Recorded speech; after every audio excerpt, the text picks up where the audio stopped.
मैं अगर अपनी बात करूं, ये अब तक मैंने ये बताया आपको ये बिजनेस क्यों करना चाहिए, और एक वजह ये भी हो सकती है, ये मेरी अगर इस बिजनेस की बात करूं, मेरा इस बिजनेस का सफर जो रहा वो आपको थोड़े से शब्दों में मैं बताना चाहूंगा। इस बिजनेस में मैं जैसे आपको बताया 3 सितंबर 2004 को मैंने बिजनेस को ज्वाइन किया था। जो मेरी पिछले 19 साल 20 साल की जो जर्नी रही है, इस जर्नी को अगर मैं आपको बताऊं, एकदम से सारी चीजें नहीं आती। अभी वाली ये चीज देख करके तो आदमी लट्टू हो जाते हैं, वाह लाखों में दीवाने तेरे, वाह मजा आ रहा है। लेकिन भाई साहब शुरुआत कहां से हुई थी, समझ आ रहा नहीं आ रहा? तो ये जो जर्नी है, शुरुआत में मैंने 2 महीने काम करके इस बिजनेस से नोकिया 1100 मोबाइल लिया था। उस टाइम पे ये भी बड़ी बात थी, मेरे गांव में प्रधान जी के पास भी नहीं था तब जब मैंने फोन लिया था। जब फोन लिया था आपने देखा होगा, इस फोन में यहां पे एक सुराख रहता था। काहे के लिए होता था? ये डोरी डाल के ऐसे गले में लटका के रखते थे, इसके लिए कि मेरे पास फोन है। 17 साल का था मैं तब मैंने फोन ले लिया, और जब फोन आता था कभी कभार बजता था, ये गुरुजी लोगों का ही आता था, दौड़ के गली में जाते थे, हेलो, लोगों को पता चलना चाहिए फोन आ रहा है। मैं एकदम बहुत एक्साइटेड था, बिजनेस की वजह से मोबाइल मिल गया। 6 महीने के अंदर अंदर मैंने इस बिजनेस से स्प्लेंडर बाइक ले ली थी, और ये 2 अचीवमेंट 6 महीने के अंदर थे। पर्सनल मेरी खुद की बाइक थी, मेरी कमाई से एज एन स्टूडेंट, 18 साल की एज, और बाइक और मोबाइल 2 चीज मेरे पास थी, और मैं उस समय हवा में था एक्चुअली, या अलग ही। और मेरे एटीट्यूड की वजह से, मेरी मक्कारी की वजह से इसके बाद ऐसा ब्रेक लगा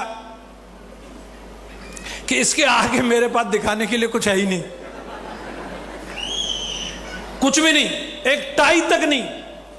और यही एक इंपॉर्टेंट चीज है कि बाकी अगर मैं यहां अचीवमेंट दिखाऊंगा, उसको देख के सब लट्टू होंगे, हाँ हाँ आन दो, हमारे को भी आन दो।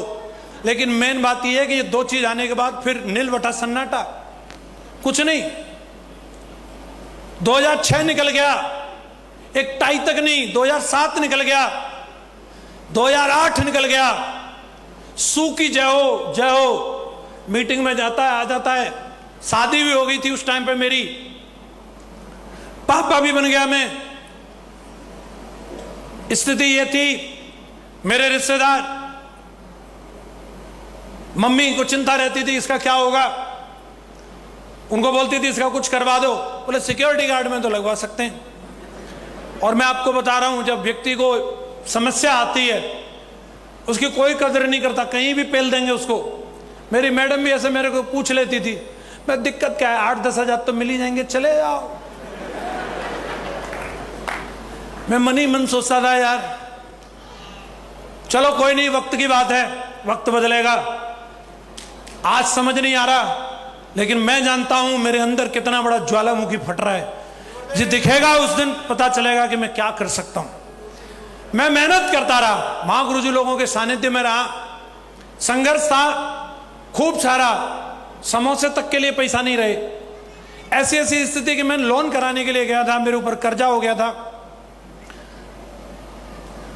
लोन के लिए मुझे 20,000 रुपए की जरूरत थी, फाइल के लिए किसी को पैसा देने थे, और मैंने अपने एक दोस्त से मांगे, कहने के लिए जान देने के लिए हाजिर था, लेकिन 20,000 रुपए देने के बाद मेरी बाइक रख ली थी उसने।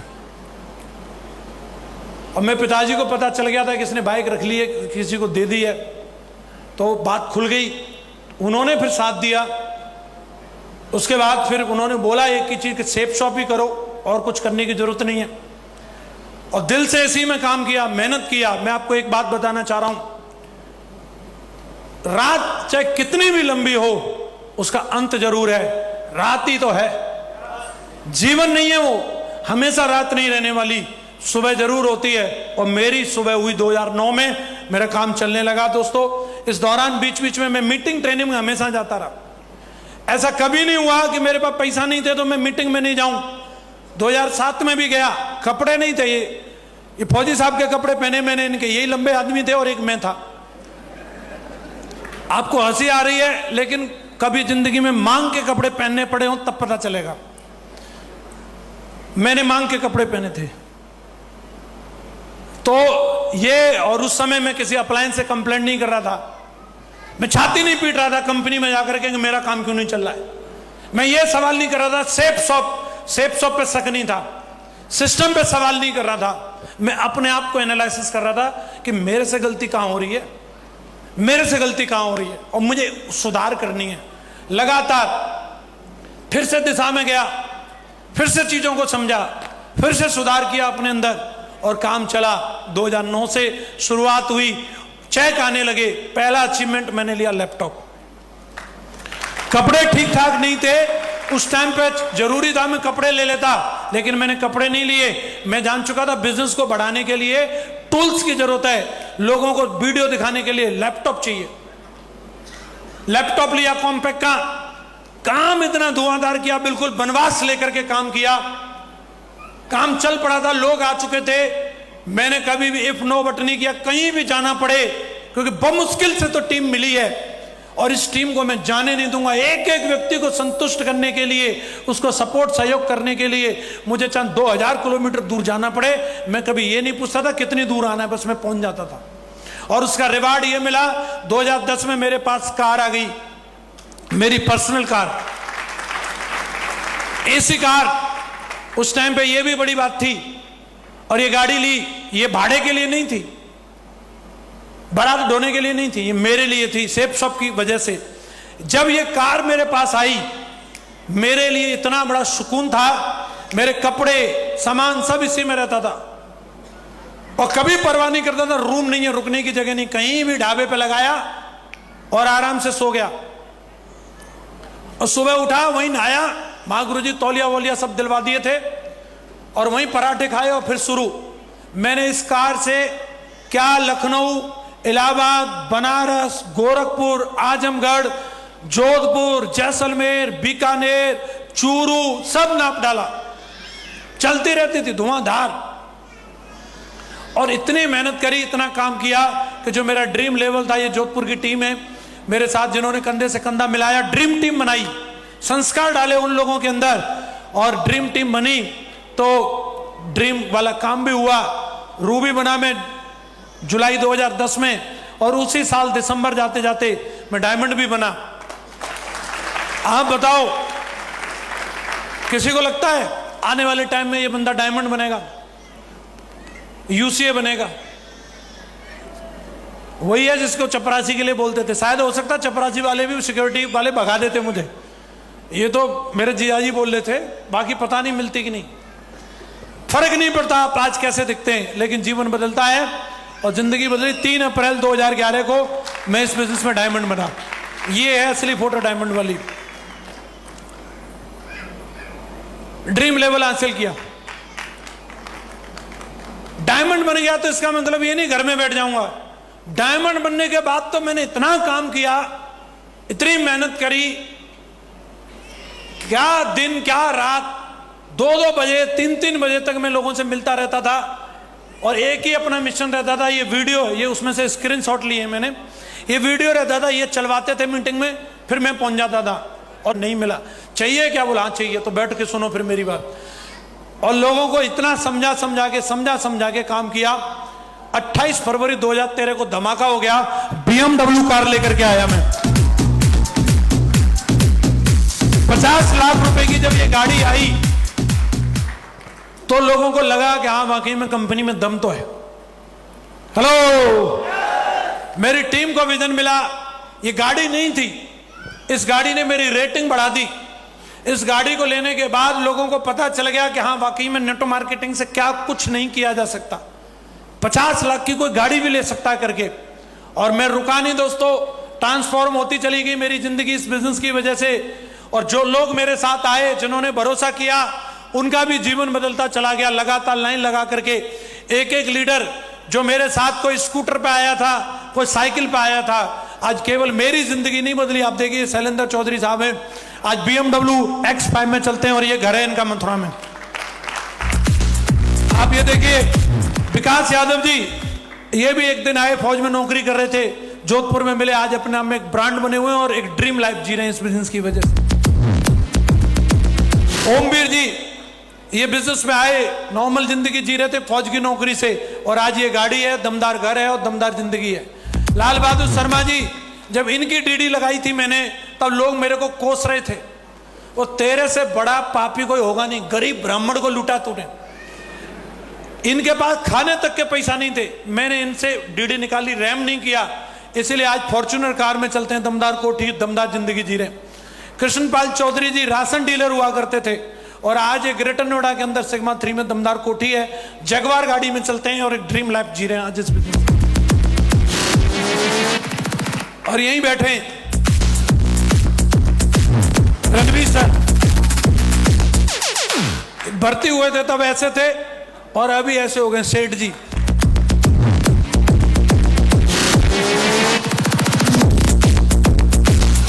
आज करोड़ों रुपए के घर में रहते हैं, घर पे जाइएगा आप, बिल्कुल एकदम आपको 5 स्टार फैसिलिटी वाला मामला है।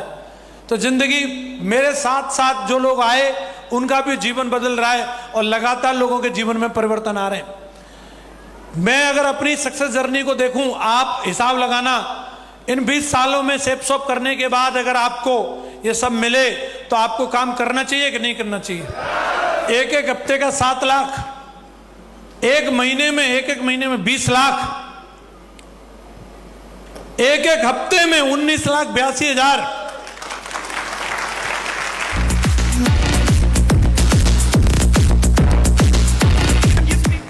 44,53,382 लाइन लगा के चेक सेप शॉप की वजह से सब वसूल हुआ या नहीं हुआ। कितनी बार इस सूत मिल चौराहे से सादाबाद के लिए ट्रक में लटक के गया हूं मैं बता नहीं सकता कितनी बार। मुझे यह भी पता रहता था कौन सा टैंकर वाला है जो बिठा के ले जाएगा, मुझे सबके याद हो गए थे, सब इतने चक्कर लगाता था मुझे।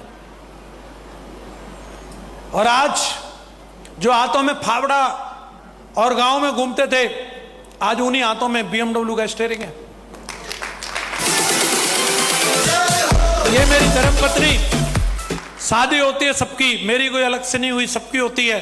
बड़े बड़े वादे करते हैं, बन जा तू मेरी रानी तेनू महल दिला दूंगा, फिर उसी रानी से पोंछा लगवा रहे, गोबर ढो रही है रानी, हालत खराब।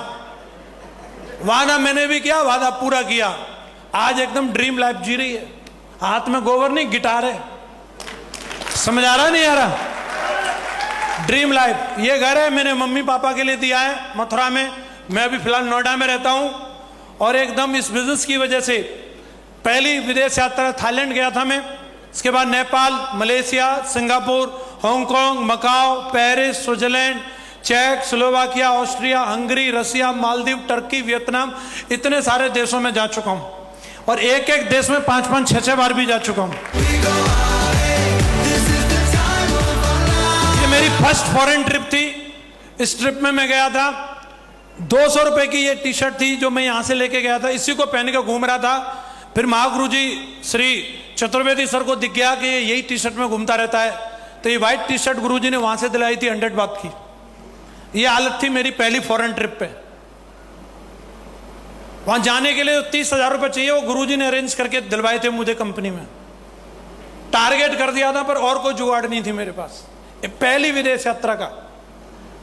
उसके बाद फिर महागुरु जी लेके गए नेपाल, थोड़ी हालत सुधर गई थी। महागुरु जी भी हमारे टोपी लगा के देख लो, ठीक है। तो उसके बाद की बीच की फोटो है नहीं मेरे पास, लेकिन इन शॉर्ट आपको बता रहा हूं। पुलिया से पेरिस,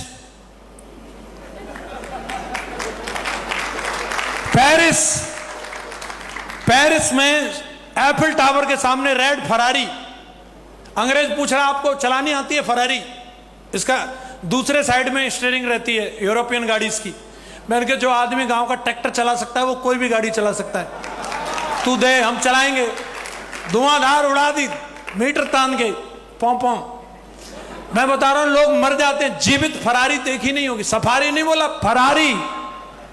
समझ आ रहा है? स्विट्जरलैंड, अब मेहरिया भी संग रहती है, मस्त जिंदगी जी रही है, देखो बुलेट ट्रेन में घूम रही है, रसिया में खड़ी है।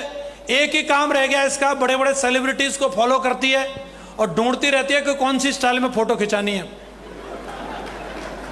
स्टाइल बनाती रहती है बस। ये एक समय था 100 रुपए की टी शर्ट और आज का समय, मैडम ने जो ड्रेस पहनी है ये ब्लैक एंड व्हाइट, 80,000 रुपए की महागुरु जी ने दिलवाई थी रिप्ले की।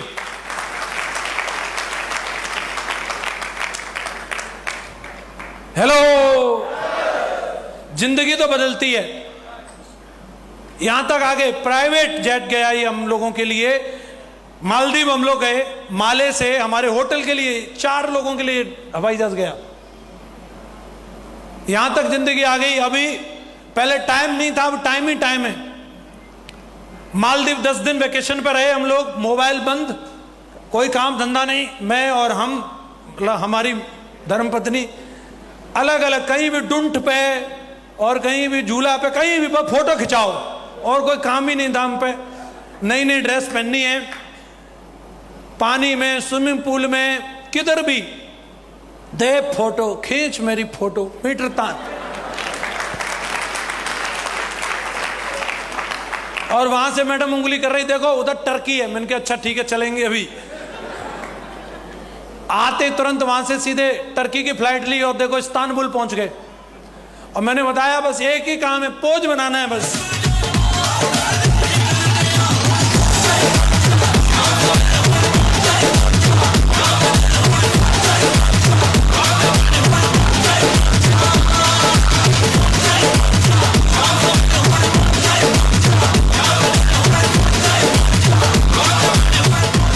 वहां भी कंपनी ने घूमने के लिए मर्सिडीज दी थी, क्योंकि कंपनी को मालूम है टाइगर हमारे यहाँ पे BMW मर्सिडीज से नीचे नहीं चलते।